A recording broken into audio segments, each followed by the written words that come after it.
चलिए नए वाले लोग ध्यान देंगे, एक बार फिर से हम आप लोग के लिए मैट्रिक्स बता रहे हैं, ठीक है। और जिन लोगों पुराने वाले में जिन लोगों को कम समझ में आया वो लोग भी ध्यान रखिएगा, इसको अच्छे से एक बार फिर से समझेंगे, ठीक है। देखिए पाठ का नाम है अवयव,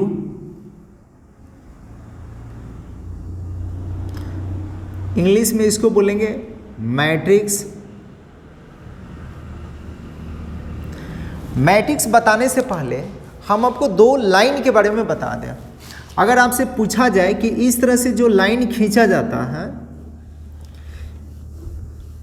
और इस तरह से जो लाइन खींचा जाता है, इस लाइन को क्या बोला जाता है और इस लाइन को क्या बोला जाता है, तो क्या आप बता सकते हैं? कहिएगा जी सर बिल्कुल बता सकते हैं। इस तरह से जो भी लाइन खींचा जाएगा, इस लाइन को हम लोग बोलेंगे क्षैतिज कतारें। क्या बोलेंगे?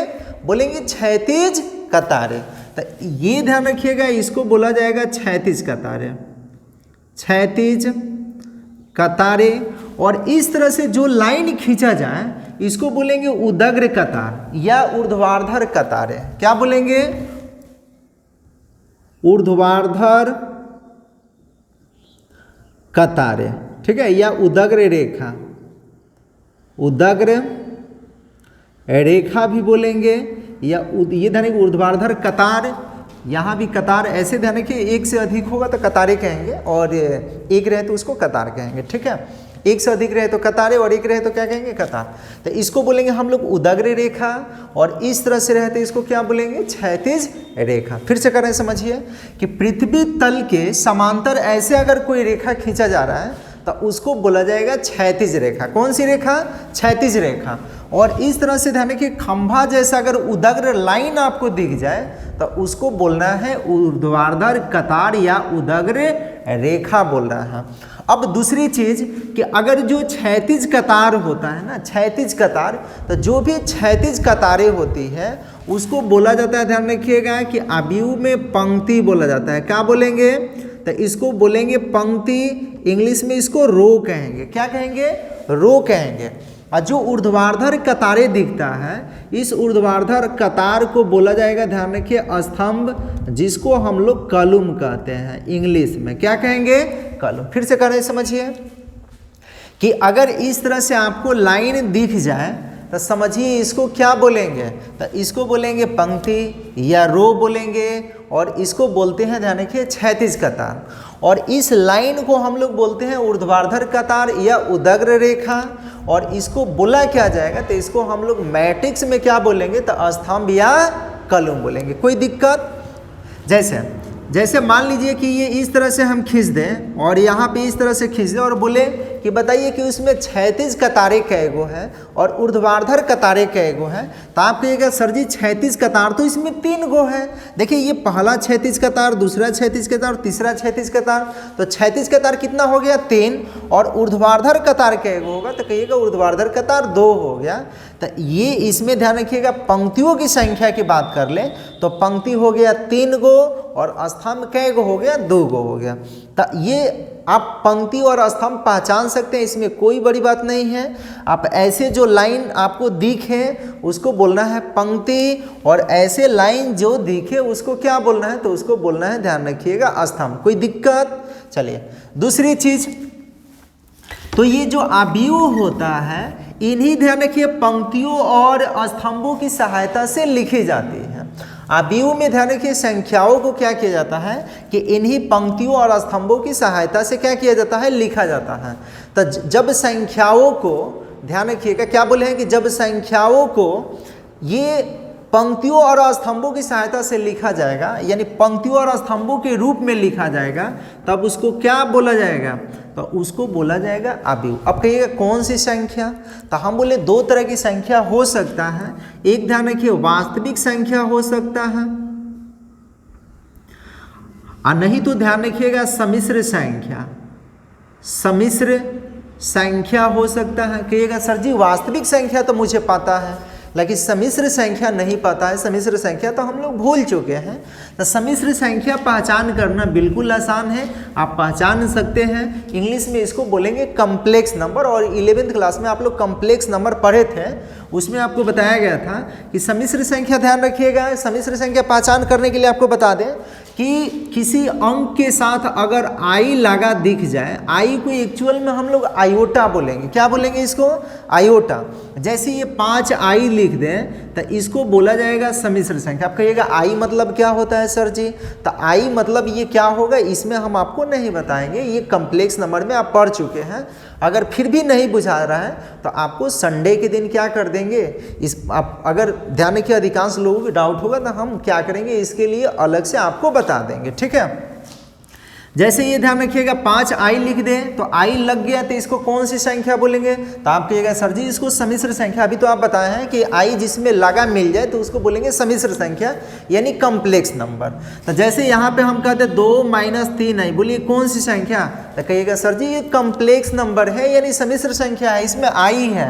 तो आई जहाँ भी दिख जाए उसको कौन सी संख्या बोलना है? सम्मिश्र संख्या। सम्मिश्र संख्या में कोई दिक्कत नहीं है। और वास्तविक संख्या तो आप लोग पढ़े ही होंगे। अभी ध्यान रखिएगा, वास्तविक संख्या तो शुरू से ही पढ़ते आ रहे हैं। कोई भी संख्या जो होता है, ध्यान रखिएगा, वो क्या होता है? वो वास्तविक संख्या होता है, बशर्ते रूट के अंदर माइनस में ना आ जाए। जैसे ये रूट में -5 दे दे तो इसको हम लोग क्या कहेंगे? वास्तविक संख्या नहीं कहेंगे। तो फिर कौन सी संख्या है? तो ये है, ध्यान रखिएगा, कौन सी संख्या? तो इसको बोलेंगे कॉम्प्लेक्स नंबर, यानी सम्मिश्र संख्या। अगर रूट के अंदर माइनस में दिख जाए, जैसे -10, तो कौन सी संख्या? कहिएगा सम्मिश्र संख्या। कहिएगा सर जी अभी तो आप बताएंगे कि उसमें आई लगा रहता है, यहाँ तो आई लगा नहीं है, तो फिर आप कैसे करेंगे ये सम्मिश्र संख्या है? तो माइनस हटता है ना, देखिए एक्चुअल में क्या होगा कि -1 का मान जो होगा वो i² होता है। -1 का मान कितना होता है? i²। तो अब इस माइनस को हटाने के लिए क्या करेंगे, इसके साथ हम लोग i² लिखेंगे, यानी इसको लिख सकते हैं 5i²। अब ये स्क्वायर है तो एगो आई निकल जाएगा बाहर और इसका वर्गमूल नहीं होगा, इसका वर्गमूल हो जाएगा, तो इसको हम लोग लिख सकते हैं 5i। तो बोलिए इसमें आई आ गया ना, तो इसको कौन सी संख्या कहेंगे? सम्मिश्र संख्या। बाकी इसमें अब ध्यान रखिए, कॉम्प्लेक्स नंबर में ज़्यादा आपको नहीं बताएंगे, अगर दिक्कत होगा तो संडे को बता देंगे, ठीक है। चलिए अब हम लोग जानेंगे, मिटाने वाला कहाँ गया?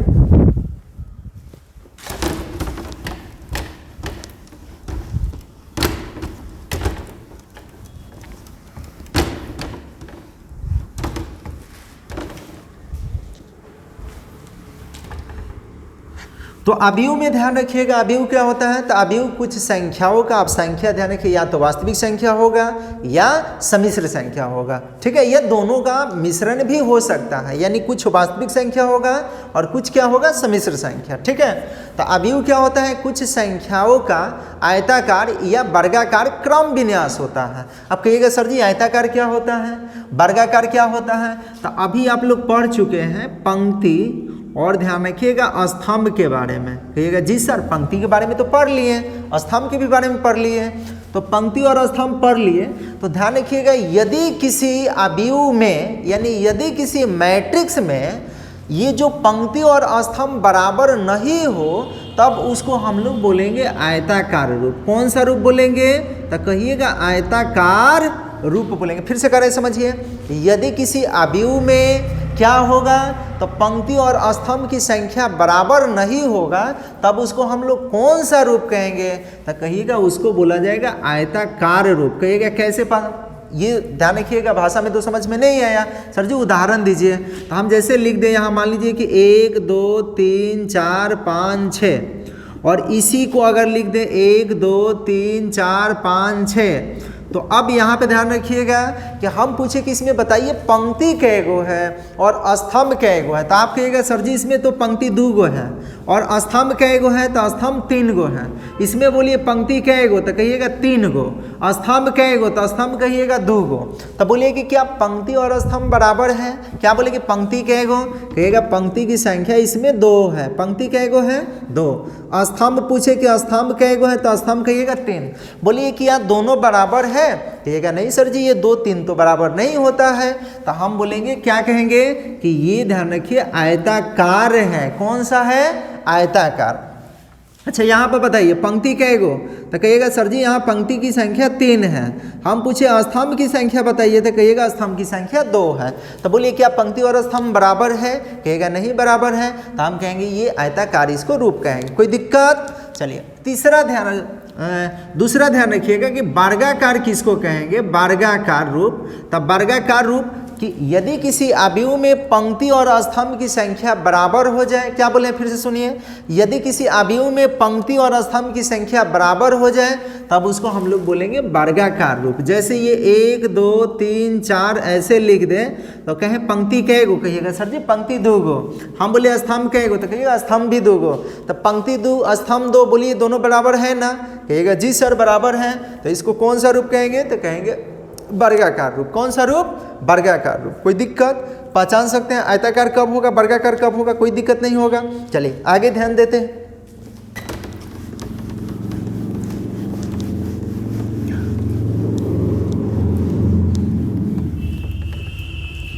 दूसरी चीज कि चलिए पहले इसका आव्यूह की परिभाषा लिख देते हैं, पहले लिख लीजिए।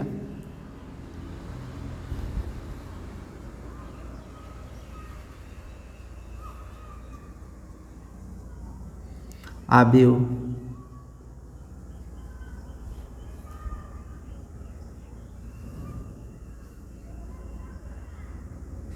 लिखेंगे, आव्यूह संख्याओं का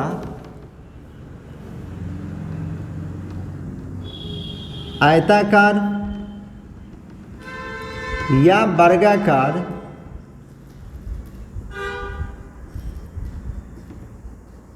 क्रम विन्यास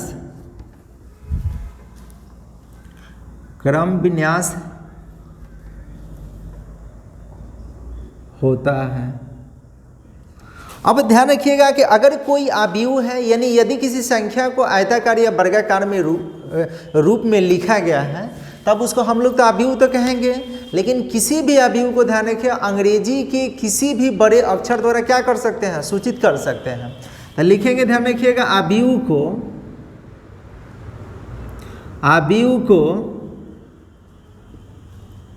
अंग्रेजी के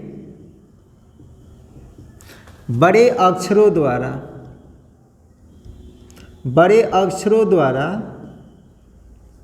सूचित किया जाता है। ठीक है, यानी कोई भी ध्यान रखिए कैपिटल लेटर अंग्रेजी के आप ले सकते हैं किसी आव्यूह को दर्शाने के लिए। जैसे ए ले सकते हैं, बी ले सकते हैं, सी ले सकते हैं, डी ले सकते हैं, ई ले सकते हैं, एफ लिख सकते हैं, कोई भी अंग्रेजी के अक्षर आप क्या कर सकते हैं, ले सकते हैं। ठीक है, दूसरी चीज कि आव्यूह को तो ध्यान रखिए हम अंग्रेजी के बड़े अक्षरों द्वारा सूचित करेंगे, लेकिन आव्यूह के जो अवयव होते हैं, जो सदस्य होते हैं, जो एलिमेंट होते हैं, उसको हम लोग अंग्रेजी के क्या करेंगे, छोटे अक्षर द्वारा दर्शाएंगे। अगर ध्यान रखिएगा वो चर के रूप में आए, जैसे ए है, बी है, सी है, डी है। यदि किसी आव्यूह के ये ध्यान रखिए सदस्य है तो इसको हम लोग क्या करेंगे, अंग्रेजी के छोटे अक्षर द्वारा। जैसे कह दे कि ए बी सी डी किसी आव्यूह का क्या है, सदस्य है या अवयव है, तो उसको क्या लिखेंगे, स्मॉल में लिखेंगे। और ये आव्यूह का निर्माण कर रहे हैं, इसलिए यहाँ पे इसको अगर सूचित करना होगा तो अंग्रेजी के बड़े अक्षर द्वारा सूचित करेंगे। जरूरी नहीं कि आप ए द्वारा ही डिनोट कीजिए, बी भी लिख सकते हैं, सी भी लिख सकते हैं, डी भी लिख सकते हैं, यानी कोई भी अंग्रेजी के अक्षर आप ले सकते हैं। ठीक है, तो ये तो हो गया। अब दूसरी चीज की जो आव्यूह में जो भी अवयव होते हैं, जैसे यहाँ पे समझिए ए बराबर अभी लिखे थे ए बी सी डी, तो ये ए को ध्यान रखिएगा क्या कहेंगे, हाई जो ए है स्मॉल वाला, इस ए का सदस्य है, बी भी सदस्य है, सी भी सदस्य है, डी भी सदस्य है। यानी क्या कहेंगे कि ए जो है आव्यूह ए का सदस्य है, बी जो है आव्यूह ए का सदस्य है, सी जो है आव्यूह ए का सदस्य है, डी जो है आव्यूह ए का सदस्य है। जैसे ए बराबर लिख दे 1 2 3 4 5 6 और बोले कि बताइए कि इसमें 8 ए का सदस्य है कि नहीं, कहेगा सर जी इसमें 8 तो है ही नहीं, तो हम कहेंगे 8 ए का सदस्य नहीं है। लेकिन एक का बात करें कि बोले ए जो है आव्यूह ए का सदस्य है कि नहीं, कहेगा जी सर एक जो है ए का सदस्य है। हम बोले कि 2 बताइए ए का सदस्य है कि नहीं, तो कहिएगा जी सर 2 तो ए में है, तो हम बोलेंगे 2 ए का सदस्य है। तो बोलिए अभी ए का सदस्य क्या क्या है, कहिएगा 1 है, 2 है, 3 है, 4 है, 5 है, 6 है। हम बोले 7 है, तो कहिएगा नहीं सर जी। 8 है, कहिएगा नहीं सर जी 8 भी नहीं है। तो सदस्य पहचान कर सकते हैं, इसमें कोई बड़ी बात नहीं है। आपको बस देखना है कि उसमें कौन कौन से अवयव हैं, वही उसका क्या होगा, सदस्य होगा। ठीक है। दूसरी, अब अवयव को ध्यान रखिएगा, सुंदर लगने के लिए, अवयव को सुंदर लगने के लिए क्या किया जाता है कि इसके जितना भी सदस्य होते हैं ना, उसको या तो ये छोटा कोष्ठक के अंदर लिखते हैं, या ध्यान रखिएगा क्या मझोला कोष्ठक के अंदर लिखते हैं, या बड़ा कोष्ठक के अंदर लिखते हैं, या 2 गो इधर से उदग्र लाइन और 2 गो इधर से उदग्र लाइन के बीच में लिखते हैं। केवल सुंदर दिखने के लिए ये लिखा जाता है, अच्छा दिखने के लिए। जैसे हम लोग क्या करते हैं, सुंदर दिखने के लिए नाना प्रकार के ऑर्डर पाउडर ये सब लगाते हैं ना, तो इसी तरह से ध्यान रखिएगा अवयव जो है, अगर अवयव को आप अवयव की खूबसूरती बढ़ाना चाहते हैं तो उसको ये सब ध्यान रखिएगा कि चारों कोष्ठक में से किसी कोष्ठक का प्रयोग कर सकते हैं। लेकिन जनरली ध्यान दीजिएगा कि आपको किताबों में ध्यान रखिएगा ये वाला कोष्ठक या ये वाला कोष्ठक देखने को मिलेगा, या ये भी कहीं कहीं मिल सकता है। अधिकांश यही कोष्ठक आपको देखने को मिलेगा, किस में, अवयव में। तो कोई दिक्कत, ये कोष्ठक बहुत कम मिलेगा या नहीं भी मिलेगा। ये कोष्ठक और ये कोष्ठक कहीं कहीं मिल सकता है, ध्यान रखिएगा। ठीक है। तो यहाँ पे लिख रहे हैं अवयव के सदस्यों को अच्छा दिखने के लिए, पढ़ाई चेंज करके लिख देते हैं,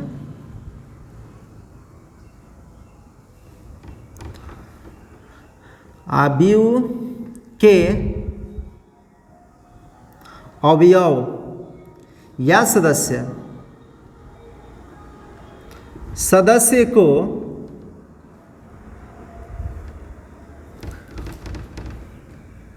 अंग्रेजी के छोटे अक्षर, यदि चर होगा तब की बात कर रहे हैं। अगर कोई चर ध्यान रखिए किसी अवयव का सदस्य होगा तो उसको स्मॉल लेटर में लिखना होगा।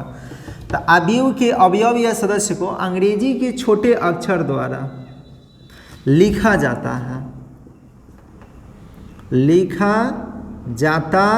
है। ऐसे नहीं कि अगर कह दे कि ए का सदस्य लिखिए, तो ए का सदस्य हम बोले कि लिखिए BCD है, तो आप ऐसे मत लिख दीजिएगा BC और क्या D, ऐसे लिखिएगा तो ये क्या होगा, गलत होगा। यानी अवयव के जो भी सदस्य होगा उसको अंग्रेजी के छोटे अक्षर में ही लिखेंगे। अवयव को बड़े ध्यान रखिए अक्षर द्वारा सूचित करेंगे, उसके सदस्य को छोटे अक्षर द्वारा। इसी में लिख देते हैं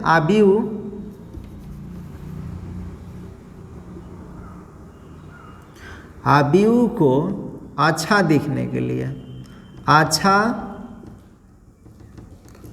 दिखने के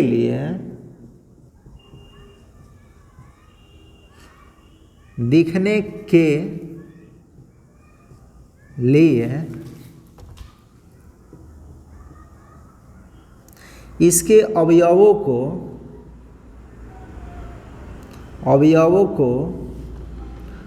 ये कोष्ठक, ये छोटा कोष्ठक है,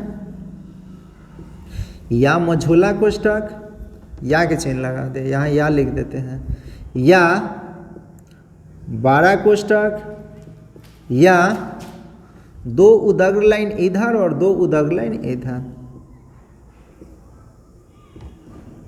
चिन्हों के अंदर लिखा जाता है। जैसे कहा दे यदि किसी अवयव के 6 सदस्य 1 2 3 4 5 6 हैं, तब उसको अगर लिखना होगा तो यहाँ कैसे लिख सकते हैं। देखिए अगर A बराबर A, ये अवयव मान लिए कि कोई अवयव A है, इसका 6 सदस्य हैं, 1 2 3 4 5 6 लगातार है, तो इसको लिख सकते हैं 1 2 3 4 5 6। अब कोटि ना कहा जाए तो कई तरीक़ा से इसको क्या कर सकते हैं, हम लिख सकते हैं। कोई जरूरी नहीं कि 1 2 3 ऐसे ही लिखेंगे। अब एक लाइन में भी लिख सकते हैं, इस तरह से भी एक लाइन में लिख सकते हैं। अभी कोटि नहीं कहा जा रहा है, कोटि हम लोग समझेंगे कि कोटि क्या होता है, कैसे अवयव को लिखा जाएगा, जब कोटि कहा जाए तब।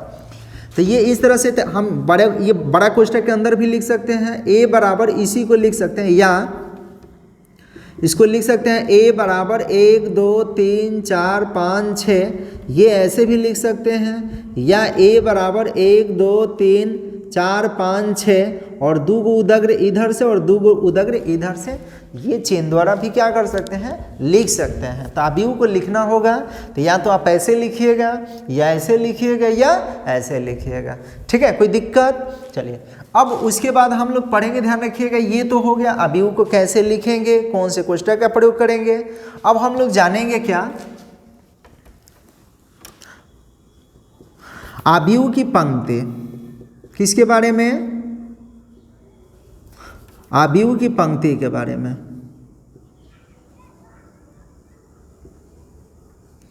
अवयव की पंक्ति इंग्लिश में बोलेंगे, ध्यान रखिएगा, रो ऑफ मैट्रिक्स। तो देखिए मैट्रिक्स बताने से पहले ही आपको बता चुके हैं कि पंक्ति किसको कहेंगे, अवयव में जो 36 कतारें होती हैं उसको क्या बोलेंगे, तो उसको हम लोग बोलेंगे, ध्यान रखिए, अवयव की पंक्ति। फिर से करें, समझिए कि अवयव में जो 36 कतारें होती हैं उसको अवयव की क्या बोलेंगे, पंक्ति बोलेंगे, ठीक। तो यही लिख रहे हैं यहाँ पे, लिखेंगे किसी अवयव में जो 36 कतारें होती हैं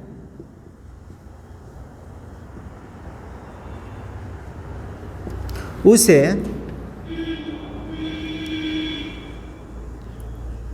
उस अवयव की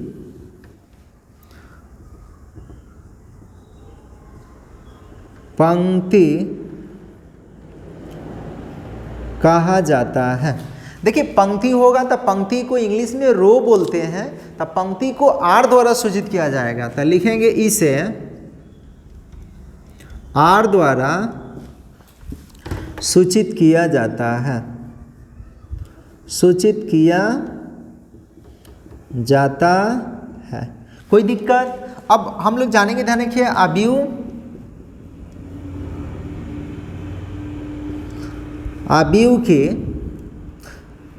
का स्तंभ, अवयव का स्तंभ कॉलम ऑफ मैट्रिक्स,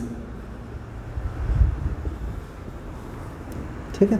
तो अवयव का स्तंभ किसको कहेंगे, ये भी आपको बता चुके हैं कि अवयव में जो उदग्र लाइन होता है यानी उदग्र कतारें होती हैं उसी को हम लोग क्या बोलेंगे, तो अवयव की स्तंभ बोलेंगे, कोई दिक्कत। तो लिखेंगे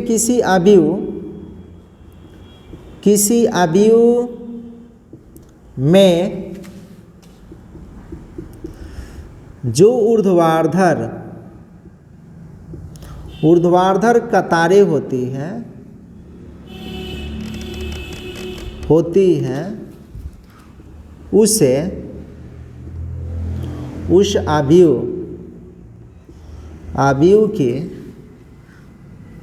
उसे उस अवयव का स्तंभ कहा जाता है, स्तंभ कहा जाता है। देखिए स्तंभ को इंग्लिश में कॉलम बोलेंगे, इसलिए इसका पहला लेटर सी आने की वजह से इसको सी द्वारा सूचित किया जाता है। तो लिखेंगे इसे सी द्वारा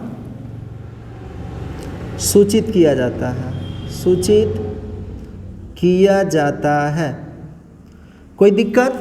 पहले इतना नोट डाउन कर लीजिए, इसके बाद हम आप लोग को ध्यान रखिएगा कि कॉलम और रो के बारे में और डिटेल में बताने जा रहे हैं, ठीक है। पहले लिखिए फटाक से।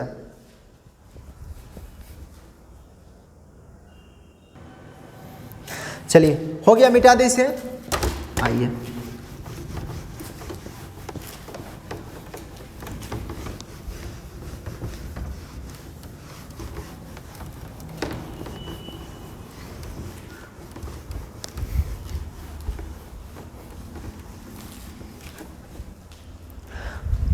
अब समझ ले, ध्यान रखिएगा कि जो रो होगा और कॉलम होगा उसको कैसे लिखते हैं, समझिए। यहाँ पे ए जो है, ए बराबर लिख दे 1 2 3 4 5 6 और इसमें पूछा जाए कि बताइए कि रो कितना है, तो कहिएगा सर जी इसमें रो में क्या बताए थे आपको, तो रो में बताए थे, ध्यान रखिए, ऐसे जितना लाइन दिखे, ऐसे लाइन पृथ्वी तल के समांतर जितना लाइन दिखे उस सबको हम लोग रो बोलेंगे, यानी पंक्ति बोलेंगे। और ऐसे जो लाइन दिखे उसको क्या बोलेंगे, तो कहिएगा उसको स्तंभ बोलेंगे। तो इसमें बोलिए कि पंक्ति कै गो है, कहिएगा सर जी पंक्ति 2 गो है। हम बोले स्तंभ कै गो है, तो कहिएगा स्तंभ कै गो है, तो स्तंभ है, ध्यान रखिएगा 3 गो। स्तंभ कै गो 3, पंक्ति कै गो, तो कहिएगा पंक्ति 2 गो है। ठीक, अब ये जो पहला पंक्ति है, इस पहला पंक्ति को हम लोग R1 लिखेंगे और दूसरा पंक्ति को क्या लिखेंगे, R2 लिखेंगे।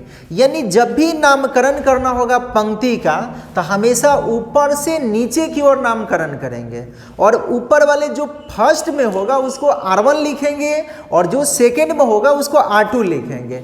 और ऐसे जो लाइन होगा उसको क्या बोलेंगे, तो कहिएगा उसको स्तंभ बोलेंगे। क्या बोलेंगे, स्तंभ। तो ये पहला स्तंभ है, ये दूसरा स्तंभ है और ये तीसरा स्तंभ है। यानी स्तंभ का नामकरण करना होगा तब बाएं से आपको दाएं की ओर जाना होगा। फिर से करें, समझिए, स्तंभ का जब भी नामकरण करना होगा तो आपको बाएं से दाएं की ओर जाना होगा। यानी पहला ध्यान रखिएगा, सबसे बाएं में जो होगा उसको लिखना है C1, उसके बाद वाले को C2, उसके बाद वाले को C3, इसी तरह से आगे की ओर क्या होना, बढ़ते जाना है। और ये पंक्ति में क्या होगा, जो सबसे ऊपर होगा उसको R1, उसके जो नीचे होगा उसको R2, उसके जो नीचे होगा उसको क्या लिखना है, R3 लिखना है। तो ये R1 हो गया, ये R2 हो गया। और होगा तो क्या लिखते, उसको R3 लिखते, और होता तो क्या लिखते, उसको R4 लिखते। इसी तरह से आगे की ओर क्या करते, लिखते जाते हैं।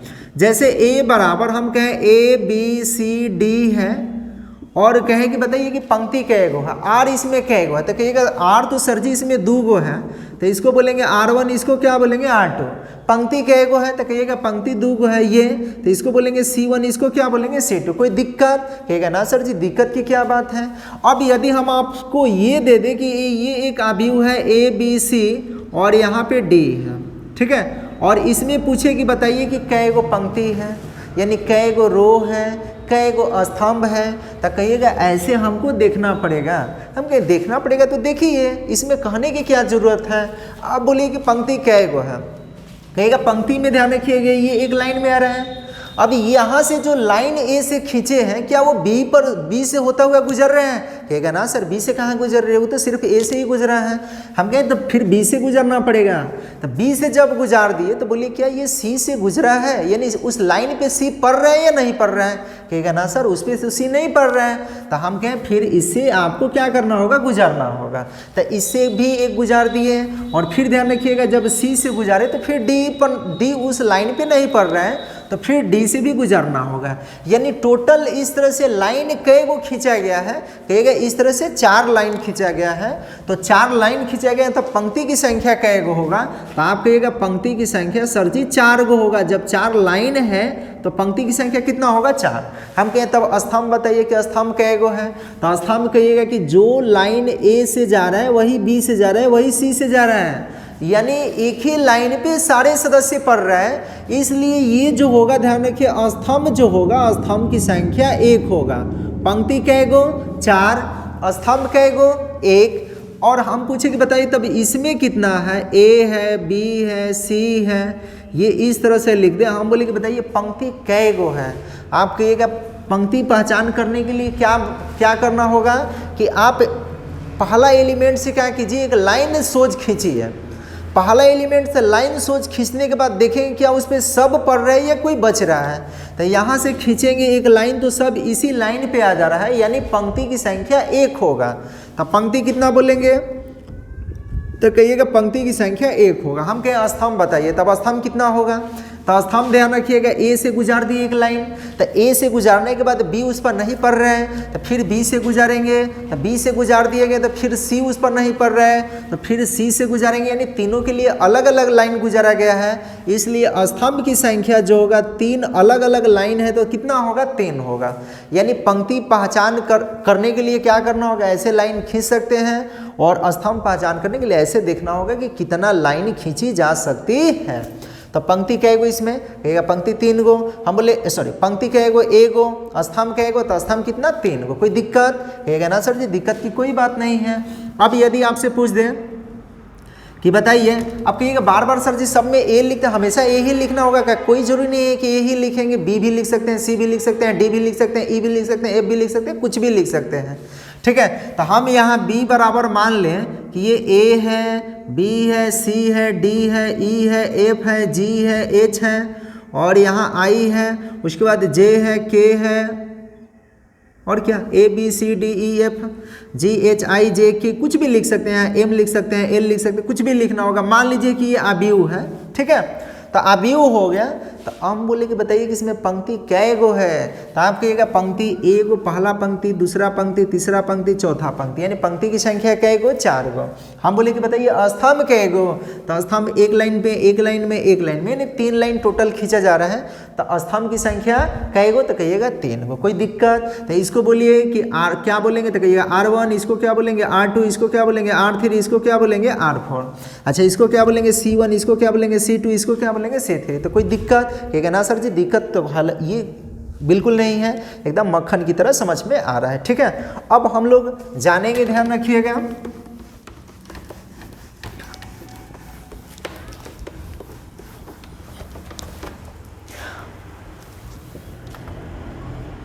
अगला हेडिंग हम लोग बनाएंगे, ध्यान रखिएगा, और नीचे पर लिख देते हैं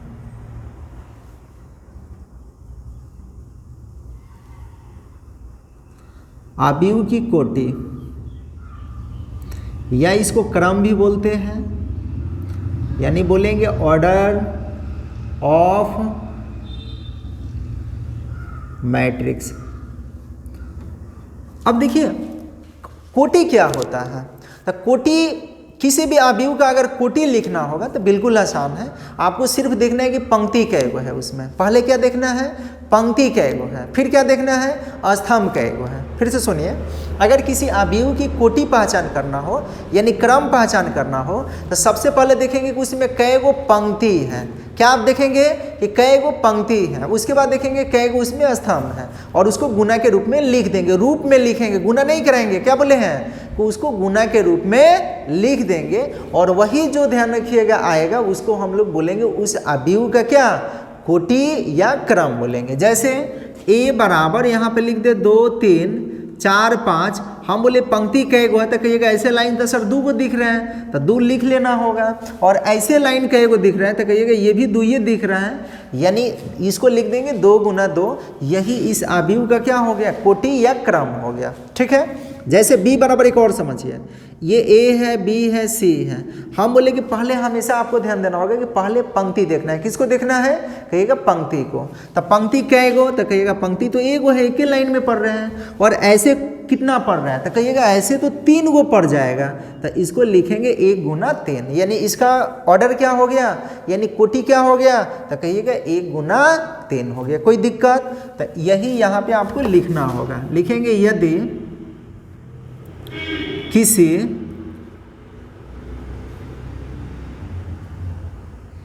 आव्यूह में, यदि किसी आव्यूह में m पंक्ति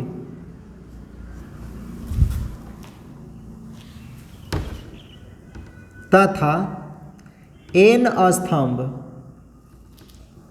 हो, तब m गुना n को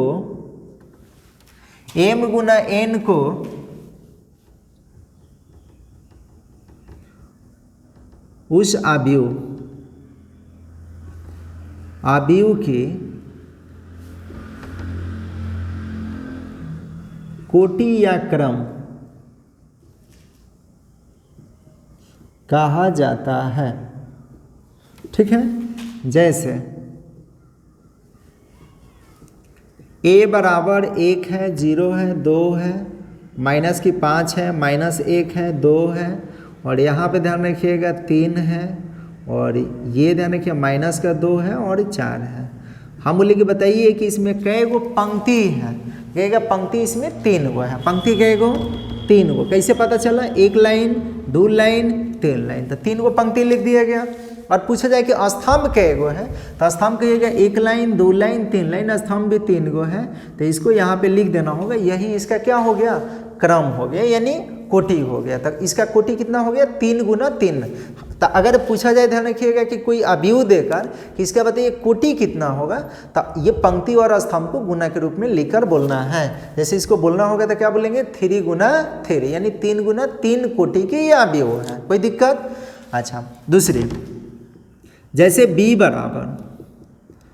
बराबर a है, b है, c है, d है। हम बोले कि बताइए कि इसमें कै गो पंक्ति और कै गो स्तंभ है, सॉरी इसका मतलब कोटि क्या है या स्तंभ क्या है। तो ऐसे आपको लाइन देखना है, पहले पंक्ति देखना है कि कै गो पंक्ति है। तो पंक्ति कै गो, तो कहेगा पंक्ति तो 4 गो है। हम बोले कि स्तंभ कै गो, तो कहेगा स्तंभ 1 गो है। तो इसका कोटि लिखना होगा तो 4 गुना 1 लिखेंगे, यानी यही इसका क्या हो गया कोटि हो गया। कोई दिक्कत? कहेगा ना सर जी दिक्कत कोई नहीं है, कुछ भी नहीं है, ठीक है, सब मक्खन है, ठीक है। अब आपको पढ़ना है, ध्यान रखिएगा क्या, ये इतना बात से जान गए। जैसे एक और समझ लीजिए, जैसे यहाँ a बराबर a b c d e f, ये एक अवयव है। तो इस अवयव को अगर लिखना होगा, देखिए जनरली इसको बोलेंगे क्या, इसको बोलेंगे देखिए कौन सा रो है, कहिएगा पहला रो है। कौन सा रो है, कहिएगा दूसरा रो है। कौन सा कॉलम है, कहिएगा दूसरा कॉलम है। ये कौन सा कॉलम है, कहिएगा दूसरा कॉलम है। ये कौन सा कॉलम है, कहिएगा तीसरा कॉलम है। फिर से करें, समझिए, कौन सा रो, कहिएगा पहला। कौन सा रो, कहिएगा दूसरा। कौन सा कॉलम, कहिएगा पहला। कौन सा कॉलम, कहिएगा दूसरा। कौन सा कॉलम, कहिएगा तीसरा। कोई दिक्कत? कहिएगा ना सर दिक्कत की कोई बात नहीं है। अब यदि ध्यान रखिएगा कि ये पहला, ऐसे देखेंगे तो ये तो पहला रो में पड़ेगा।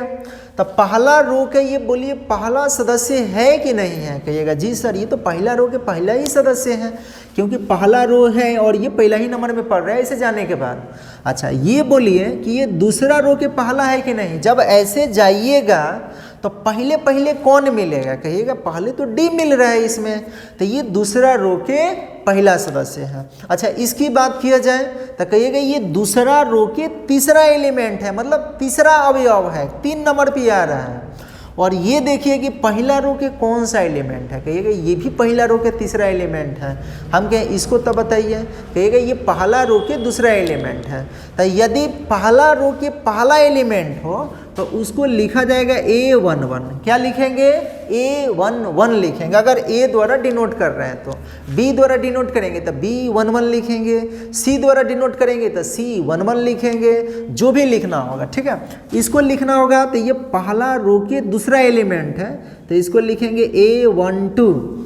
इसको लिखना होगा तो कहिएगा A13। इसको लिखना होगा तो कहिएगा ये तो दूसरा रो के पहला एलिमेंट है, तो इसको लिखना होगा दूसरा रो के पहला एलिमेंट तो A21। इसको लिखना होगा तो बताइए क्या लिखिएगा, कहिएगा इसको लिखेंगे A22। हम कहें क्यों A22 लिखिएगा, कहिएगा ये दूसरा रो के दूसरा एलिमेंट है, तो इसको लिखना होगा, ध्यान रखिएगा A22।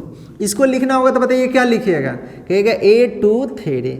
कोई दिक्कत? तो यदि इस तरह से लिख भी दिया जाए, ऐसे ना लिख के ऐसे भी लिख दिया जाए, तो इसका अर्थ पूछा जाए कि बताइए क्या होगा, तो इसका अर्थ यही होगा कि दूसरा रो के दूसरा एलिमेंट। इसका अर्थ क्या कि पहला रो के दूसरा एलिमेंट। जैसे अगर लिख दे कि बताइए कि इसका अर्थ क्या है, तो इसका अर्थ हम लोग क्या बोलेंगे कि तीसरा रो के चौथा एलिमेंट। तीसरा रो के कौन से एलिमेंट, कहिएगा चौथा एलिमेंट। हम कहेंगे बताइए कि 51 का मतलब क्या होगा, तो क्या कहिएगा, कहिएगा पांचवा रो के पहला एलिमेंट। तो ऐसे पहचान सकते हैं अगर दे दिया जाए तो। जैसे यहाँ हम आपसे पूछ दे कि बताइए कि 3 5 ये कौन सा एलिमेंट को दर्शा रहा है, तो आप कहिएगा कि तीसरा रो के पांचवा एलिमेंट को दर्शा रहा है। फिर से सुनिए, ये लिख दिया गया, इसका मतलब क्या है कि तीसरा रो के पांचवा एलिमेंट को, कौन सा, तीसरा रो के पांचवा एलिमेंट को दर्शा रहा है। कोई दिक्कत है? अब यहाँ पे एक और बड़ा सा हम उदाहरण ले रहे हैं, समझिएगा। यहाँ b बराबर लिख देते हैं 1 2 3 4 5 6 7 8 9 10 10 है यहाँ पे, और ये 11 है, 12 है, और यहाँ पे ध्यान रखिए 13 14 15 16 17 18 19 20 21 22, यहाँ पे 23 24, इस तरह से 25 26 27 28 29 और यहाँ पे 30। मान लीजिए ये एक अवयव हो गया, ठीक है, कोई दिक्कत कहिएगा ना, ठीक है। अब हम कहें कि बताइए कि इसमें 4 3 कितना होगा, तो 4 3 का मतलब क्या होगा, पहले इसको अच्छा से समझिए। 4 3 का मतलब अभी क्या समझाया कि चौथा रो के तीसरा एलिमेंट। तो चौथा रो कौन पड़ेगा? कहेगा सर जी ये पहला रो है, ये दूसरा रो है, ये तीसरा रो है, यही ना चौथा रो है। तब इसमें ऐसे जाएंगे तो देखेंगे कि 4 नंबर पे कौन आ रहा है। तो देखिए ये फर्स्ट नंबर पे आएगा, ये सेकंड नंबर पे आएगा, ये थर्ड नंबर पे आएगा, यही ना फोर्थ नंबर पे आएगा। यानी A43 जो होगा, बोलिए कितना होगा? तो कहिएगा ये होगा 22। कोई दिक्कत? अब यदि हम आपसे कहें ऐसे रहा, अगर हम आपसे कह दे, ध्यान रखिएगा कि A54 कितना होगा, इसका मतलब क्या? तो कहिएगा पांचवा रो के चौथा एलिमेंट। कौन सा? पांचवा रो के चौथा एलिमेंट। तो पांचवा रो के चौथा एलिमेंट कौन होगा? तब देखेंगे पांचवा, ये चौथा है तो ये पांचवा रो है ना, इसमें 4 नंबर पर देखेंगे तब पहला, दूसरा, तीसरा, चौथा, यानी कितना होगा? 28 होगा। कोई दिक्कत? अब हम कहें कि बताइए 17 को क्या लिखा जाएगा? तो 17 कहाँ पे है? यहाँ पे है। तो देखेंगे कौन सा रो के कौन सा एलिमेंट है। तो बोलिए पहला रो, दूसरा रो, तीसरा रो में है ना। तो तीसरा रो में कितना नंबर पे आ रहा है? तो 1 2 3 4 5। तो तीसरा रो में 5 नंबर पे आ रहा है, तो इसको लिखेंगे A35। कोई दिक्कत होगा? ऐसे अगर दे तो आप लिख सकते हैं कि कौन सा एलिमेंट होगा, और एलिमेंट दे और ये पूछे दे बताइए कितने नंबर पे आएगा, तो ये भी लिख सकते हैं ना, कोई दिक्कत नहीं ना है। चलिए आगे बढ़ रहे हैं।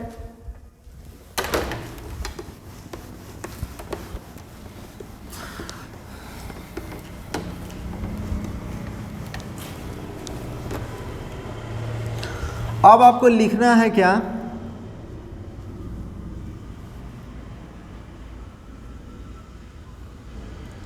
आव्यूह के प्रकार। इंग्लिश में लिख दीजिएगा टाइप ऑफ मैट्रिक्स। देखिए आव्यूह जनरली ऐसे तो बहुत तरह के होते हैं, लेकिन आपको कुछ उसमें से बताया जाएगा जो इम्पोर्टेंट होगा। ठीक है, सब नहीं बताएंगे क्योंकि सब पढ़ने से कोई फायदा है नहीं। जो जरूरत वाले चीज़ होगा वही आपको बताएंगे। लिख रहे हैं, ध्यान रखिए, आव्यूह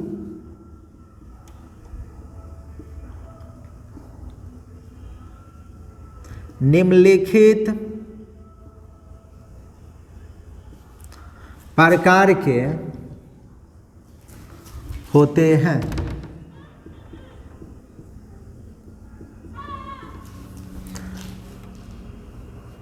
पहला हम लोग जानेंगे पंक्ति आव्यूह, जिसको बोलेंगे रो मैट्रिक्स।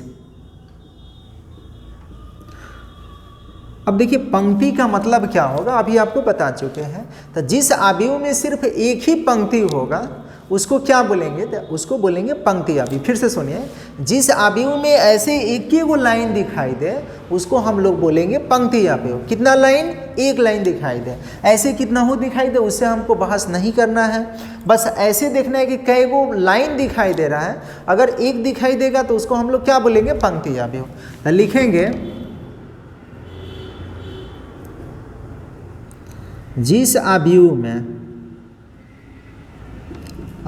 में सिर्फ, या केवल लिख देते हैं, केवल एक ही पंक्ति होता है,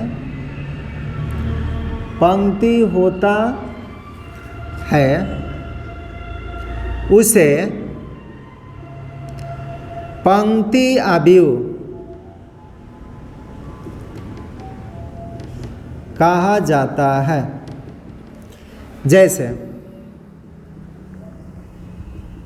जैसे ए बराबर लिख दे 1 2 3 4। बोली कि ऐसे लाइन कई गो है? तो ऐसे लाइन तो एक गो है, तो इसलिए इसको हम लोग क्या बोलेंगे? पंक्ति आव्यूह। सिर्फ देखिए पंक्ति आव्यूह में क्या करना होगा? ऐसे लाइन देखना होगा, ऐसे लाइन नहीं देखना है। ऐसे 1 गो है कि 2 गो है कि 10 गो है कि 20 गो है, उससे बहस नहीं करना है। सिर्फ ऐसे देखना है कि कै गो लाइन है। ऐसे अगर 1 गो दिख गया तो उसको क्या बोलेंगे? पंक्ति आव्यूह। जैसे यहाँ बी बराबर लिख दें ए, और कहें कि बताइए कि पंक्ति आव्यूह है कि नहीं? कहेगा सर जी ऐसे तो एक ही गो लाइन है, हमको ऐसे नहीं देखना है, ऐसे देखना है। ऐसे कै गो है? 1 गो है, तो इसको हम लोग पंक्ति आव्यूह बोलेंगे। तो ये क्या हो गया? पंक्ति आव्यूह है। इसी तरह से सी बराबर लिख दें, ये ए बी और बोले कि बताइए कि ये पंक्ति अवयव है कि नहीं, तो ऐसे लाइन कई गो है, कहिएगा एक गो है, तो इसको पंक्ति अवयव कहेंगे। ठीक है। अब दूसरा हम लोग जानेंगे अस्तंभ अवयव। अस्तंभ अवयव, कॉलम मैट्रिक्स।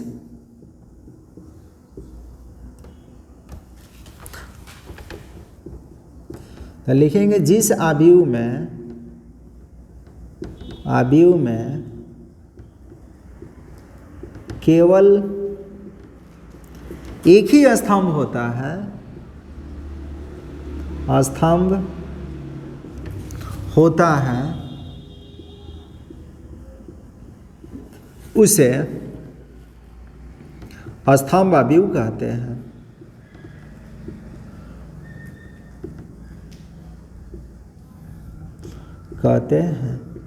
ठीक है। जैसे a बराबर इसी को ऐसे लिख दे 1 2 3 4, तब बोलिए कि ऐसे ये इस तरह से लिख दे तो ऐसे लाइन क्या को दिख रहा है, कहिएगा ए को दिख रहा है, तो इसको क्या बोलेंगे, तो इसको बोलेंगे स्तंभ अवयव। ऐसे नहीं देखना है कि ऐसे कै गो है, ऐसे एक गो है कि 2 गो है कि 10 गो है कि 20 गो, कै गो हो सकता है। ऐसे आप देखिए कि कै गो लाइन है, अगर एक गो है तो उसको कहेंगे स्तंभ अवयव। ठीक है। b बराबर लिख दे, ध्यान रखिएगा क्या, इसको बोलिए कि क्या कहें, तो इसको हम लोग स्तंभ अवयव भी कह सकते हैं, क्योंकि स्तंभ भी कै गो है, एक गो है, और पंक्ति भी कै गो है, एक गो है, तो स्तंभ अवयव और पंक्ति अवयव दोनों कह सकते हैं। यानी 1 गुना 1 कोटि के कोई अवयव होगा तो दोनों होगा, पंक्ति भी होगा और स्तंभ भी होगा। ठीक है। तो ये हो गया स्तंभ अवयव। तीसरा हम लोग पढ़ेंगे रिक्त अवयव या शून्य अवयव। शून्य अवयव इंग्लिश में बोलेंगे, ध्यान रखिएगा, नल मैट्रिक्स या जीरो मैट्रिक्स। तो देखिए रिक्त का मतलब क्या होता है, तो रिक्त का मतलब होता है खाली। खाली के मतलब कहिएगा क्या, यानी जिसमें एक भी सदस्य नहीं होगा, यानी जीरो होगा, सारे एलिमेंट जीरो होगा, उसको हम लोग क्या बोलेंगे, तो उसको बोलेंगे रिक्त ये रिक्त अवयव या शून्य अवयव। तो कहेंगे जिस अवयव के सभी सदस्य यानी सभी अवयव शून्य होता है, उसको क्या बोलेंगे, शून्य अवयव बोलेंगे। तो यही लिखना है, लिखेंगे जिस अवयव का सभी अवयव शून्य होता है,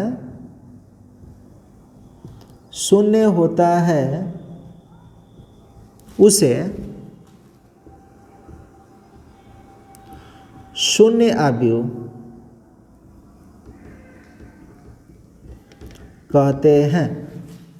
उसे क्या कहेंगे, शून्य अवयव कहते हैं। लिखेंगे इसे शून्य द्वारा सूचित किया जाता है। तो इतना बताइए कि इतना में कोई दिक्कत है, तो फिर से एक बार बताएंगे। अगर दिक्कत नहीं है तो इसको लिखिए, और इसके बाद एक बार फिर से आपको बता देते हैं। ध्यान रखिए, लिखिए पहले।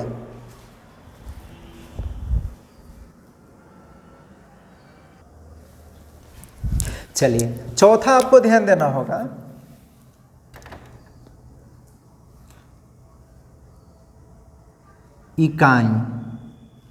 इकाई अवयव या इसको तत्समक अवयव बोलते हैं। तत्समक अवयव,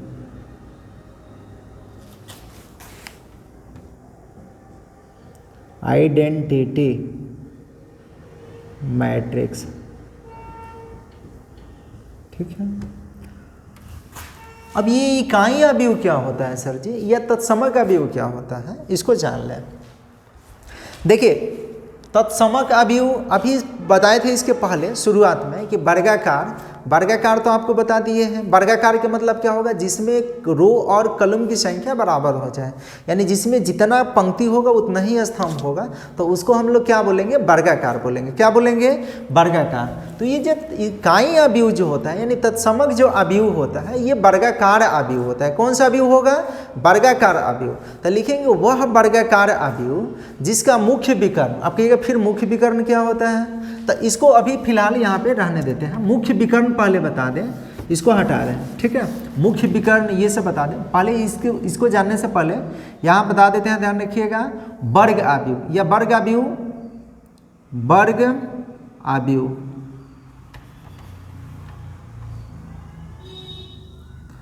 वर्ग अवयव स्क्वायर्ड मैट्रिक्स, मैट्रिक्स। तो ये तो बता चुके हैं शुरू में, इसमें तो ज़्यादा समझाने की कोई दिक्कत नहीं, मतलब समझाने की जरूरत नहीं है। यानी क्या बताते हैं, जिसमें आप जितना पंक्ति होगा उतना ही क्या होगा, स्तंभ होगा, तो उसको क्या बोलेंगे, वर्ग अवयव। यानी ये धनी कि वह अवयव जिसमें पंक्तियों और स्तंभों की संख्या बराबर होगा उसको बोलेंगे पंक्ति अवयव, ठीक है। तो लिखेंगे वह अवयव, वह अवयव जिसमें पंक्तियों एवं स्तंभों की संख्या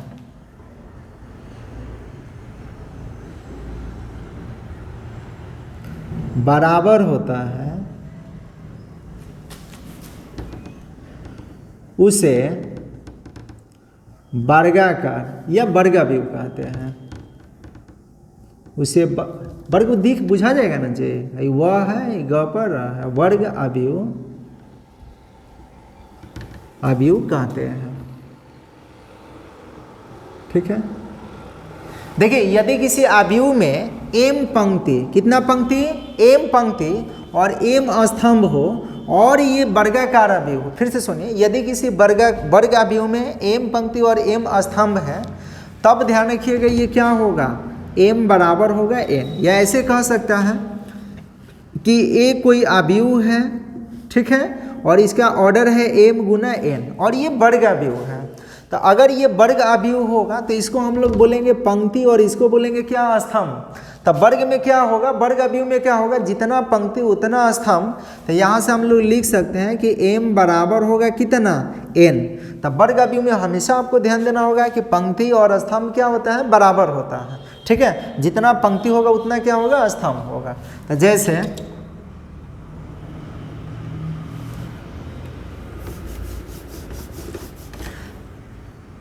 जैसे a बराबर लिख दें, a बराबर a है, b है, c है और उसके बाद ये d है। तो बोलिए कौन सा अवयव है, आप कहिएगा ये वर्ग अवयव है। b बराबर 1 2 3 4 5 6 7 8 9, बोलिए कै गो पंक्ति कै गो स्तंभ, तो कहिएगा 3 गो पंक्ति और 3 गो स्तंभ। इसमें कै गो पंक्ति कै गो स्तंभ, कहिएगा 2 गो पंक्ति 2 गो स्तंभ, यानी ये 2 गुना 2 हो गया, ये 3 गुना 3 हो गया। तो इसको हम लोग क्या बोलेंगे, तो इसको बोलेंगे वर्ग अवयव। पांचवा,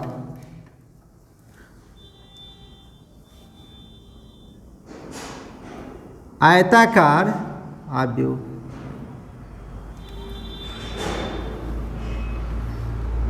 आयताकार अवयव इंग्लिश में रेक्टेंगुलर मैट्रिक्स बोलेंगे। लिखेंगे वह अवयव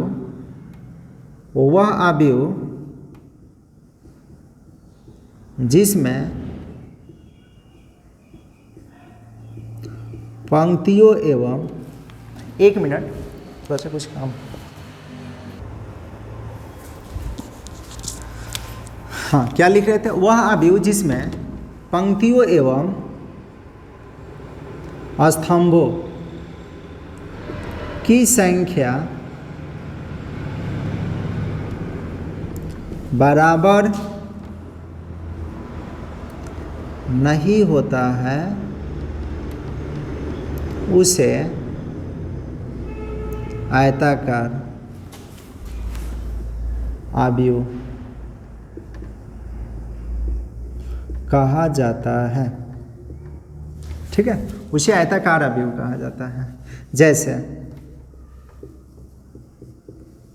जैसे ए बराबर, देखिए या तो पंक्ति ज़्यादा होगा या स्तंभ ज़्यादा होगा, कोई जरूरी नहीं है कि पंक्ति ज़्यादा होगा स्तंभ भी ज़्यादा हो सकता है या पंक्ति भी ज़्यादा हो सकता है, ठीक है, यानी दोनों बराबर नहीं होगा। जैसे A B C D E F, अब बोलिए कि कै गो पंक्ति और कै गो स्तंभ है, कहिएगा 2 गो पंक्ति और 3 गो स्तंभ, बोलिए क्या दोनों बराबर है, कहिएगा ना सर बराबर तो नहीं है, तो इसको क्या बोलेंगे, आयताकार बोलेंगे। क्या बोलेंगे, आयताकार अवयव, ठीक है। अच्छा बी बराबर लिख दे, ध्यान रखिएगा कितना 1 2 3, और ये बोलिए कि कौन सा अवयव, तो आपको ये देखना है कि पंक्ति और स्तंभ बराबर है या नहीं है। तो इसमें पंक्ति कै गो, ए गो, स्तंभ कै गो, 3 गो, तो ये दोनों बराबर नहीं है, इसलिए इसको हम लोग क्या कहेंगे, आयताकार अवयव कहेंगे। कोई दिक्कत, कहेगा ना दिक्कत नहीं है, ठीक है। छठा, अब हम लोग जानेंगे, ध्यान रखिएगा, ये हो गया। अब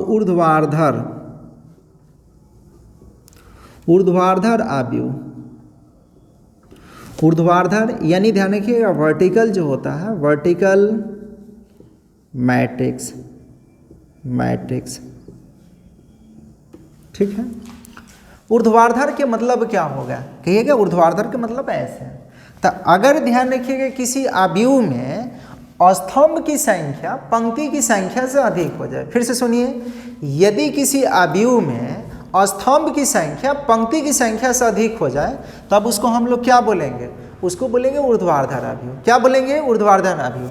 देखिए आयताकार में क्या हो सकता है, स्तंभ और पंक्ति जो होगा ध्यान रखिए बराबर नहीं होगा, या तो पंक्ति ज़्यादा हो सकता है या स्तंभ ज़्यादा हो सकता है, लेकिन इसमें कंपलसरी है कि पंक्ति की संख्या क्या होगा, कम होगा, किससे, स्तंभ की संख्या से, स्तंभ की संख्या ज़्यादा होगा।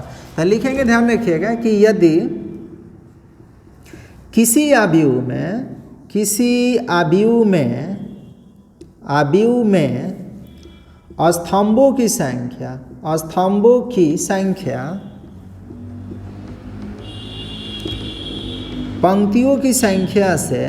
पंक्तियों की संख्या से अधिक,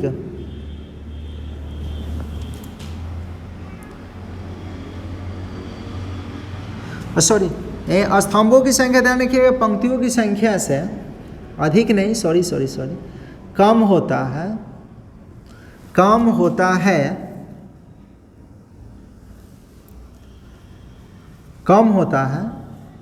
कहाँ गया, यहाँ पर,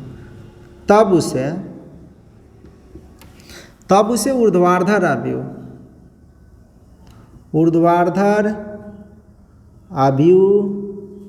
कहा जाता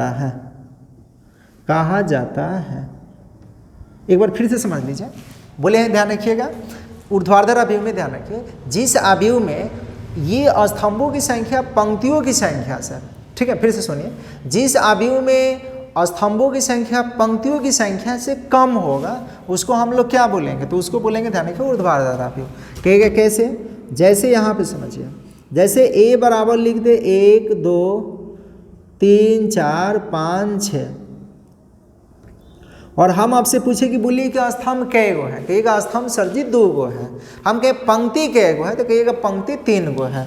तब बोलिए पंक्ति 3 गो स्तंभ 2 गो, यानी ये स्तंभ की संख्या जो है पंक्ति की संख्या से कम है या नहीं, कहिएगा जी सर कम तो है। तो इसको क्या बोलेंगे, तो इसको बोलेंगे ऊर्ध्वाधर अवयव, ठीक है। जैसे बी बराबर एक और लिख दें, ये ए है, बी है, सी है, डी है, ई है, एफ है, जी है, एच है, आई है, जे है, के है, एल है, ठीक है, ये एक अवयव हो गया।